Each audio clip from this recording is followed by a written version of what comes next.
Alright, now in this video, we will still be continuing the series about properties of real numbers. But this time, we will be discussing the fourth pair of properties of real numbers, which are the identity properties of addition and multiplication. So with that being said, what are you waiting for?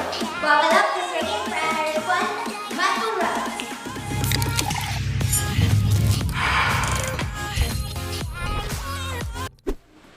Alright, so without further ado, let us now go straight to the point. So what is an identity property? Alright, well, we have identity property of addition by the word itself, identity.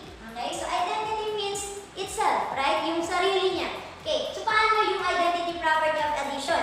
If x is a real number, then x plus 0 is equal to 0 plus x. And we know that whenever we deal with addition, any number added by 0 is still the number itself, right? So x plus 0 is equal to 0 plus x, which is equal to just x. So that is the identity property of addition. Kumbaga pa, yung 0, siya yung additive identity element natin, na kapag siya i-add natin sa isang number, ang sagot ay yung number pa rin. Alright? So let's have examples para makita nyo yung application ng identity property of addition. Okay? So you have negative 5 plus 0. So negative 5 plus 0, you have negative 5. Negative 8 and 1/3 plus 0. Still the answer is negative 8 and 1/3. Then you have 0 plus the square root of 2 is equal to the square root of 2. This is true to all real numbers because, yun na nga, kapag sa addition, kapag nag-add tayo ng 0, di ba nga wala, technically speaking, wala talaga tayong nadadagdagan doon sa original na given na real number. That is why, whenever we add 0 to a certain number, the answer is still that number. And that is the identity property of addition.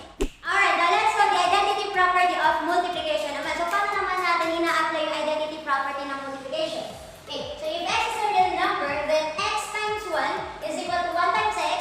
And we know that whenever we deal with multiplication, any number multiplied to 1 is just itself. Hence, the product of this one is just x. Ayan. So, ibig sabihin class, yung identity properties ng both addition and multiplications, yung parang nagiging final answer nila is yung number itself. Hence, identity. Tama? Okay, so let's have examples under identity property of multiplication. So, these are some of the illustrations. So, you have negative square root of 3 times 1 is equal to negative square root of 3. Okay? You have 0.5 times 1 is still 0.5. And then you have 1 times 3 over 5 is equal to 3 over 5. So, any number multiplied by 1 is still the number itself. And that property is the identity property of multiplication.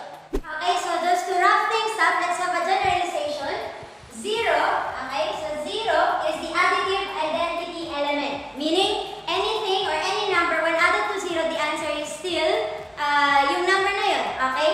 And then 1, on the other hand, is the multiplicative identity element, which means that any number, when multiplied to 1, the answer is just itself. Okay? Furthermore, this implies that the sum or product of any real number and 0 or 1 respectively will result to a real number. Alright, so with that being said, yun na yun for this video, where we still have actually 2 more videos under the series about properties of real numbers. So please be sure to panoorin nyo rin yung susunod na video para makumpleto lahat ng properties of real numbers. Alright, so thank you so much for watching. I'll see you in my next video. Bye everyone! And love is all we'll ever trust.